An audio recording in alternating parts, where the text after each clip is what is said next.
अगर आप लोगों को मेरी वीडियोस अच्छी लगें तो इस लाल सब्सक्राइब के बटन को दबा दें और साथ ही इस बेल के आइकन को भी प्रेस कर दें ताकि मेरी आने वाली हर नई वीडियो का नोटिफिकेशन आप लोगों को मिलता रहे। बिस्मिल्लाहिर्रहमानिर्रहीम, अस्सलाम वालेकुम। आज मैं आप लोगों के लिए एक्सरसाइज 1.1 का क्वेश्चन नंबर 1 सॉल्व करूंगी। तो चलिए वीडियो को स्टार्ट करते हैं। देखिए, एक्सरसाइज स्टार्ट करने से पहले जैसे कि चैप्टर का नाम है सेट्स, ठीक है, तो एक्सरसाइज की तरफ जाने से पहले थोड़ी सी चीज़ें हैं जो मैं आप लोगों को यहाँ पे इस चैप्टर के हवाले से या इस क्वेश्चन के हवाले से जो है वो एक्सप्लेन करना चाह रही हूँ। तो देखें, सबसे पहली चीज़ यहाँ पे जो है वो सेट है, ठीक है। थ्रू आउट सेट के बारे में हम इस चैप्टर में पढ़ेंगे, तो सबसे पहले आप लोगों को पता होना चाहिए कि सेट होता क्या है। तो देखिए, यहाँ पर मैंने एक डेफिनेशन लिख के रखी हुई है। Set it is a well defined collection of distinct object, ठीक है। ये आपके पास सेट की एक छोटी सी डेफिनेशन है। तो सेट आपके पास क्या होगा? चीज़ों का मजमुआ, ठीक है। और चीज़ें कैसी होनी चाहिए? डिस्टिंक्ट होनी चाहिए। और कलेक्शन कैसा होना चाहिए आपके पास? Well defined. अब देखें, इन दोनों चीज़ों का क्या मतलब है। चीज़ें आपके पास डिस्टिंक्ट होनी चाहिए और वेल डिफाइंड होनी चाहिए। देखिए, यहाँ पर अगर मैं आपके पास इस तरीके से कुछ अल्फ़ाबेट्स लिख दूँ, ठीक है, या आपके पास जो है इंग्लिश के कुछ अल्फ़ाबेट्स हैं, बट आपको यहाँ पे जो है वो नज़र आ रहा होगा कि ये अल्फ़ाबेट कैसे हैं, या आप इसको जो है वो इसके लिए जो है वो क्या एक स्पेसिफिक नाम है। AEIONU, ये 5 अल्फ़ाबेट्स हैं इंग्लिश के। इन पांचों अल्फ़ाबेट्स को देखकर आपके जहन में क्या आता है कि ये चीज़ क्या है आपके पास? ये वॉवेल्स कहलाते हैं, ठीक है। तो ये चीज़ क्या हो जाएगी आपके पास? वेल डिफाइंड, यानी कि आपने इन पांचों अल्फ़ाबेट्स को किस तरीके से डिफाइन किया कि भाई ये वॉवेल्स होते हैं, ठीक है। तो यहाँ पर आप इसकी जो है वो इस तरीके से एक एग्जाम्पल दे सकते हैं।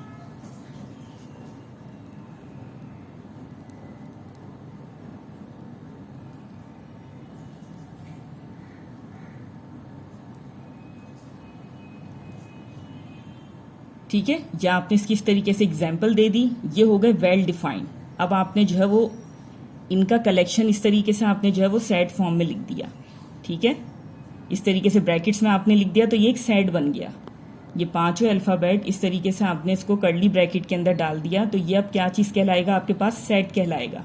और देखिए, डिस्टिंक्ट ऑब्जेक्ट का मतलब ये हो जाएगा यहाँ पे कि ये सब एक दूसरे से मुख्तलिफ हैं, ठीक है। यहाँ किसी किस्म की कोई रिपीटिशन नहीं हो रही, कोई भी अल्फ़ाबेट जो है वो या कोई भी चीज़ जो है वो यहाँ पर आपके पास आइडेंटिकल नहीं होगी, सेम नहीं होगी, ठीक है, या रिपीट नहीं हो रही होगी, ठीक है। तो सेट आपके पास क्या है? बेसिकली चीज़ों का मजमुआ है। और कैसा मजमुआ है आपके पास चीज़ों का? कि ऑब्जेक्ट्स आपके पास डिस्टिंक्ट होने चाहिए, यानी कि रिपीट नहीं होने चाहिए, डिफरेंट होने चाहिए, ठीक है, सेम नहीं होने चाहिए, और दूसरा वो वेल डिफाइंड हो। जिस तरीके से आपने इन पांचों लफ्ज़ों के लिए या इन पांचों अल्फ़ाबेट्स के लिए किस चीज़ का इस्तेमाल किया, यानी कि यहाँ पे हम इसको किस तरीके से डिफाइन कर रहे हैं कि ये सेट ऑफ वॉवेल्स है, ठीक है। इसी तरीके से अगर आपके पास जो है वो बहुत सारी चीज़ें हैं, सपोज आपके पास चेयर है, डेस्क है, टेबल है, तो ये सब चीज़ें क्या कहलाएंगी आपके पास? फर्नीचर, ठीक है। तो फिर ये इस तरीके से ये तमाम चीज़ें जो है वो एक सेट बन जाती हैं। तो ये आपके पास छोटी सी सेट की एक डेफिनेशन है। नेक्स्ट जो हम यहाँ पर देखेंगे वो है आपके पास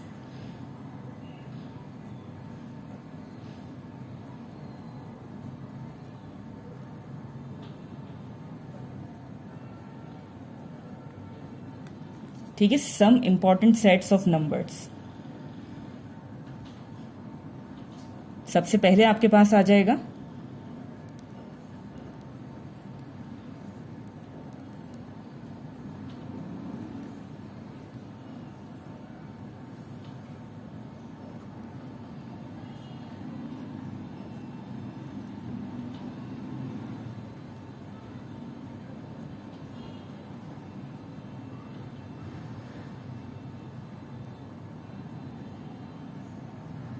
ये फिल इन द ब्लैंक्स में भी आपसे पूछा जाता है सवाल।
ठीक है, ये आपके पास जो है वो some important sets of numbers हैं। ठीक है, यानी कि आपके पास है पहला सेट ऑफ नेचुरल नंबर जिसे आप डिनोट करते हैं एन से, और जो कहाँ से शुरू होते हैं आपके पास 1 से लेके फिर ये ऑनवर्ड्स चलते चले जाते हैं। ठीक है, तो ये आपके पास नेचुरल नंबर्स कहलाएंगे। नेक्स्ट है आपके पास होल नंबर जिसे आप W से डिनोट करते हैं और जो 0 से स्टार्ट होते हैं। ठीक है, नेक्स्ट है आपके पास सेट ऑफ इंटीजर्स, इसको आप Z से डिनोट करते हैं। और इंटीजर्स याद रखिएगा पॉजिटिव वैल्यूज भी होती हैं और नेगेटिव वैल्यूज भी होती हैं। ठीक है, स्टार्ट ये 0 से ही होगा। और इसी तरीके से यहाँ पर आपके पास देखें डबल साइन के साथ मैंने इनको मेंशन कर दिया है कि यानी कि ये पॉजिटिव इंटीजर्स भी होते हैं और नेगेटिव भी होते हैं। इनकी वैल्यूज पॉजिटिव भी होती हैं और नेगेटिव भी होती हैं। ये भी ऑनवर्ड्स इस तरीके से चलते चले जाएंगे। नेक्स्ट है आपके पास सेट ऑफ प्राइम नंबर्स, इसे आप P से डिनोट करेंगे। और देखें सबको पता होता है कि प्राइम नंबर्स क्या होते हैं, जो सिर्फ अपने ही टेबल में आते हैं। ठीक है, तो ये वो सेट है जो सिर्फ अपने ही टेबल में आते हैं, या वो नंबर्स हैं यहाँ पे आपके पास जो सिर्फ अपने ही टेबल में आते हैं। नेक्स्ट है आपके पास सेट ऑफ ऑड नंबर्स जिसे आप O से डिनोट करेंगे। ठीक है, यहाँ पर भी आपके पास जो है वो पॉजिटिव और नेगेटिव वैल्यूज हैं। और ऑड नंबर्स आपको पता है क्या होते हैं, 1, 3, 5, इसी तरीके से सो ऑन। नेक्स्ट है आपके पास सेट ऑफ इवन नंबर जिसे आप E से डिनोट करते हैं और जो स्टार्ट होते हैं बेसिकली 0 से। और इसी तरीके से इसके अंदर भी आपके पास जो है वो पॉजिटिव और नेगेटिव वैल्यूज होती हैं। ठीक है, तो आपके पास मल्टीपल चॉइस क्वेश्चन के अंदर ये चीज़ आ जाती है कि कोई भी सेट आपको दे दिया जाता है, आपसे पूछा जाता है कि ये कौन सा सेट है, चाहे आपको कोई सा भी सेट दे दिया जाए इस तरीके से, किसी भी तरीके से। ठीक है, तो आपको पता होना चाहिए कि अगर 0 से स्टार्ट हो रहा है तो क्या है, 1 से स्टार्ट हो रहा है तो क्या है, इस तरीके से है तो ये क्या कौन से जो है वो नंबर्स कहलाएंगे। ठीक है, नेक्स्ट है आपके पास इसी तरीके से, अब देखिए यहाँ पर आप लोग जो है वो नेक्स्ट हम क्या चीज़ देखने जा रहे हैं,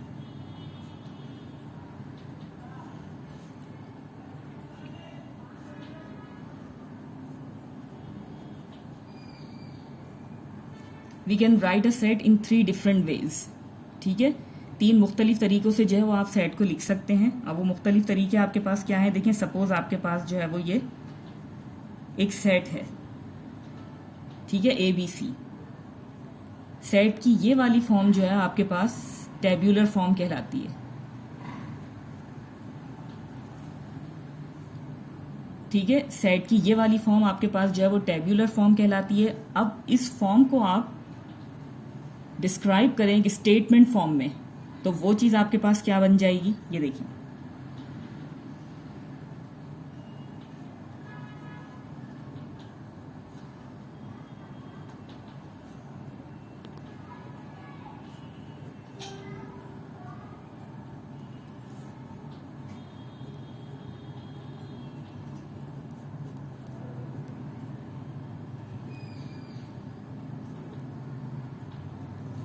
ठीक है, देखिए ये चीज़ यहाँ पर क्या थी, द सेट, यानी कि ये देखिए ABC लिखा हुआ है। ठीक है, अब मैं अगर इसको एक स्टेटमेंट के तौर पे लिखूंगी तो ये चीज़ क्या कहलाएगी आपके पास, the set of first 3 letters of English alphabet. ठीक है, यही चीज़ है ये यहाँ पे कि इंग्लिश अल्फ़ाबेट्स हैं, या आपके पास ये जो एक सेट है उस सेट के अंदर क्या है, स्टार्टिंग के 3 आपके पास अल्फ़ाबेट्स हैं। ठीक है, 3 लेटर्स हैं इंग्लिश अल्फ़ाबेट के आपके पास। तो ये आपने इसको इस तरीके से एक स्टेटमेंट फॉर्म में लिखा, तो ये आपके पास कहलाएगी फॉर्म डिस्क्रिप्टिव फॉर्म। ठीक है, इस चीज़ को आपने एक स्टेटमेंट फॉर्म में लिखा, ये आपके पास डिस्क्रिप्टिव फॉर्म बन जाएगी। नेक्स्ट है आपके पास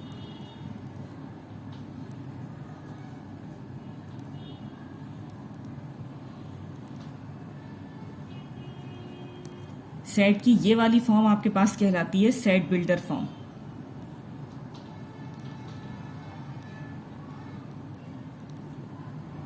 ठीक है, इस सेट के अंदर जो भी एलिमेंट्स होंगे वो अपने अंदर एक प्रॉपर्टी रखते होंगे।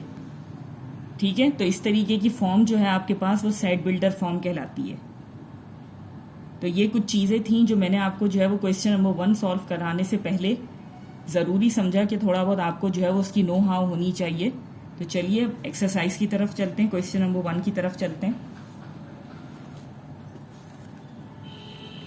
देखिए सवाल है आपके पास, use both tabular and set builder form to specify the following sets. ठीक है, यहाँ पर आपके पास जो है वो आप गौर से यहाँ पर देखिएगा सवाल को, कि सवाल जो आपके पास यहाँ पे दिया हुआ है क्वेश्चन नंबर 1, इसके जो 4 पार्ट हैं A B C D, ये सब आपके पास जो है वो डिस्क्रिप्टिव फॉर्म है। ठीक है, ये डिस्क्रिप्टिव फॉर्म में आपको सवाल दिया हुआ है, आपने जो है वो उसको टेबुलर और सेट बिल्डर फॉर्म में लिखना है। तो आप कैसे लिखेंगे?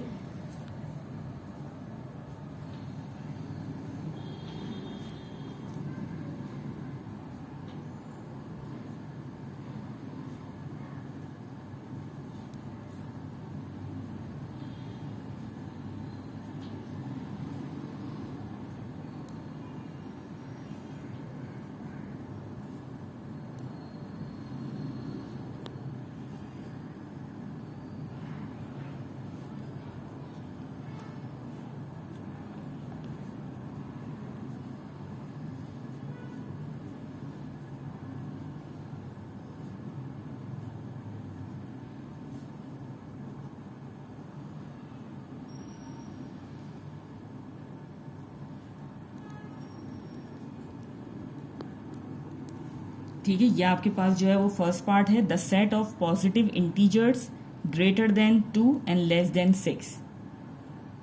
ठीक है, अब आपने इसका सॉल्यूशन किस तरीके से लिखना है? फर्स्ट आपने जो है वो उसको टेबुलर फॉर्म में लिखना है, सेकेंडली आपने इसको जो है वो सेट बिल्डर फॉर्म में लिखना है। ठीक है, तो आप इस तरीके से जो है वो यहाँ पे सबसे पहले हेडिंग लगा दें टेबुलर फॉर्म। अब देखिए इस सवाल को दोबारा गौर से पढ़िएगा, the set of positive integers. तो देखिए इंटीजर्स को जो है वो आप किस तरीके से डिनोट करते हैं? जेड से। और पॉजिटिव इंटीजर की बात की जा रही है तो इस तरीके से आप जो है वो यहाँ पे प्लस का साइन मेंशन कर दें। आगे मजीद कहा जा रहा है positive integers greater than 2 and less than 6। 2 से बड़े हों और 6 से छोटे हों। 2 से बड़े होने का मतलब 3, 4, 5 एंड लेस देन 6, 6 से छोटे। ठीक है, तो ये आपके सवाल की टेबुलर फॉर्म है। नेक्स्ट है आपके पास इसी चीज़ की आपने जो है वो सेट बिल्डर फॉर्म लिखनी है, या सेट बिल्डर नोटेशन में आप इसे कैसे लिख सकते हैं वो चीज़ आपने यहाँ पे लिखनी है।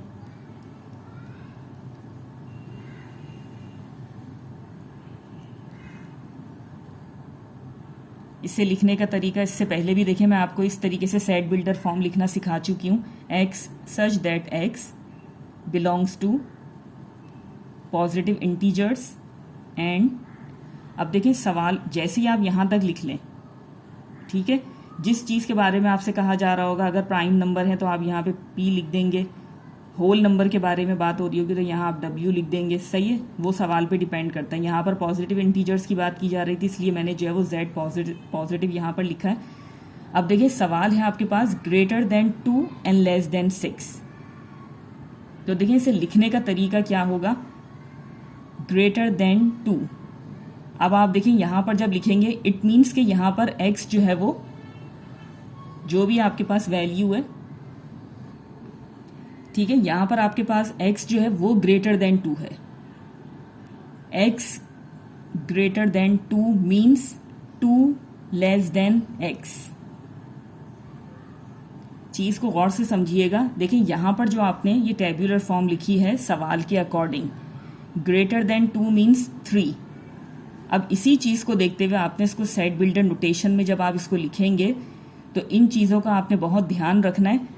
सवाल के अकॉर्डिंग ग्रेटर देन 2, तो यहाँ पर आपने लिख दिया कि x जो है वो क्या है? Greater than 2।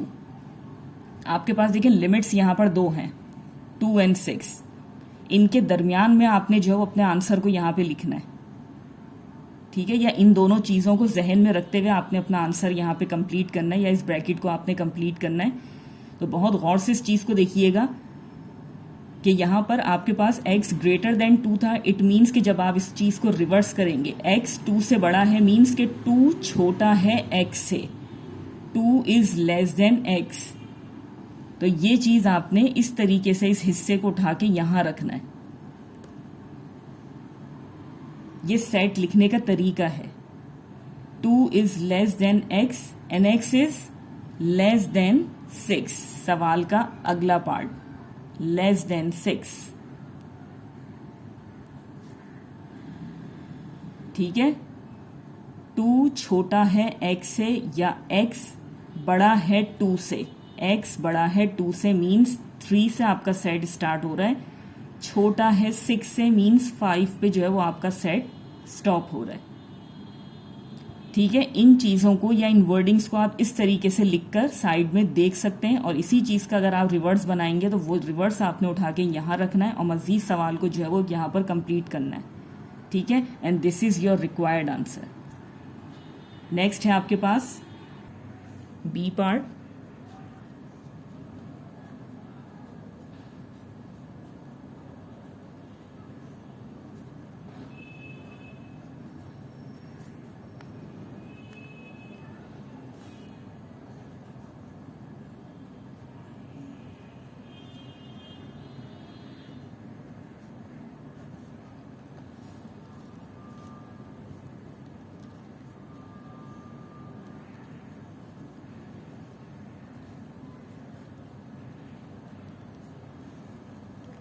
ठीक है, सबसे पहले आपने इसको टेबुलर फॉर्म में लिखना है। सवाल है आपके पास the set of positive integers less than 20।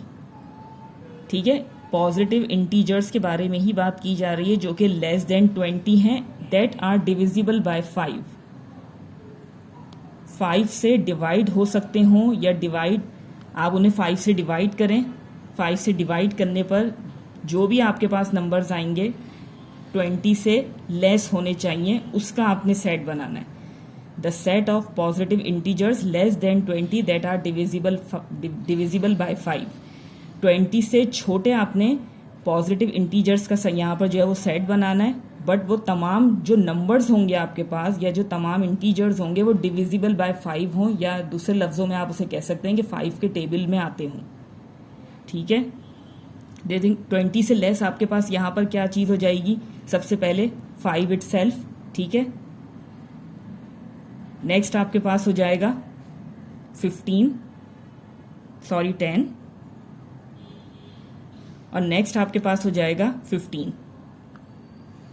ठीक है, तो ये आपके पास वो पॉजिटिव इंटीजर्स आ गए जो 20 से लेस हैं और डिविजिबल बाय 5 भी हैं, यानी कि जब आप इनको 5 से डिवाइड करें तो इजीली डिवाइड हो जाएं। ठीक है, 20 हम यहाँ पे इसलिए नहीं ले सकते क्योंकि उन्होंने कंडीशन रखी है कि लेस देन 20 होने चाहिए। ठीक है, तो इसलिए आपके पास 5, 10 एंड 15 आ जाएगा। डिविजिबल बाय 5 का मतलब आप 5 का टेबल दूसरे लफ्ज़ों में यहाँ पे कह सकते हैं कि इस तरीके से आप यहाँ पे जो है वो 5 का टेबल लिख सकते हैं, 5, 10 एंड 15। ठीक है, तो ये इसकी टेबुलर फॉर्म हो गई आपके पास। अब सेट बिल्डर फॉर्म में आप इसे कैसे लिखेंगे,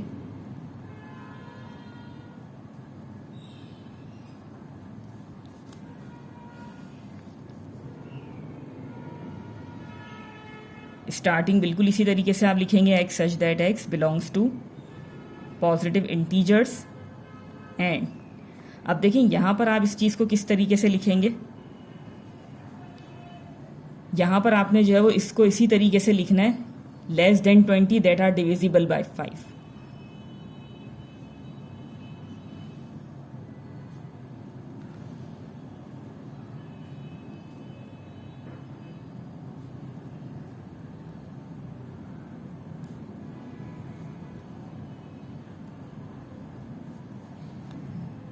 ठीक है, यहाँ पर आपने जो है वो इस चीज़ को इसी तरीके से यहाँ पर मेंशन करना होगा क्यों। ठीक है, तो यहाँ पर आप इसे किस तरीके से कंप्लीट करेंगे, जैसा आपके यहाँ पे सवाल में दिया हुआ है less than 20 that are divisible by 5। ठीक है, वही चीज़ आप यहाँ पे लिख देंगे क्योंकि देखिए सवाल में आपके पास जो है वो 2 लिमिट्स नहीं है। देखिए सवाल को थोड़ा सा बुक के अंदर गौर से देखिएगा, ये चीज़ें आपको समझ में आएंगी। देखिए यहाँ पर आपके पास जो है वो लिमिट्स दी हुई है। ठीक है, तो आप जो है वो सवाल को इस तरीके से लिखते हैं जैसे अभी मैंने आपको फर्स्ट पार्ट में सॉल्व करवाया, ये देखिए। बट यहाँ पर देखिए सेकंड पार्ट को आप थोड़ा गौर से देखिएगा, यहाँ पर आपको जो है वो लेस देन 20 वर्ड यूज हो रहा है, आगे कंडीशन दी जा रही है दैट आर डिविजिबल बाय 5। ठीक है, तो इसलिए आपने यहाँ पे जो है वो उसको इस तरीके से लिमिट्स की तरीके से नहीं लिखा, आपने इसको इस तरीके से लिखा है कि x is less than 20 that are divisible by 5, जैसा आपके पास सवाल में मौजूद था। ठीक है, और यह आपका जो है वो रिक्वायर्ड रिजल्ट है। तो चलिए यहीं पे मैं अपनी वीडियो को एंड करना चाहूँगी इसी उम्मीद के साथ कि जो भी मैंने आपको एक्सप्लेन किया है बहुत अच्छे से आपकी समझ में आ गया होगा। अगर वीडियो अच्छी लगे तो लाइक एंड शेयर ज़रूर कीजिएगा। मिलते हैं फिर आप लोगों से अगली वीडियो में, तब तक के लिए अल्लाह हाफिज़।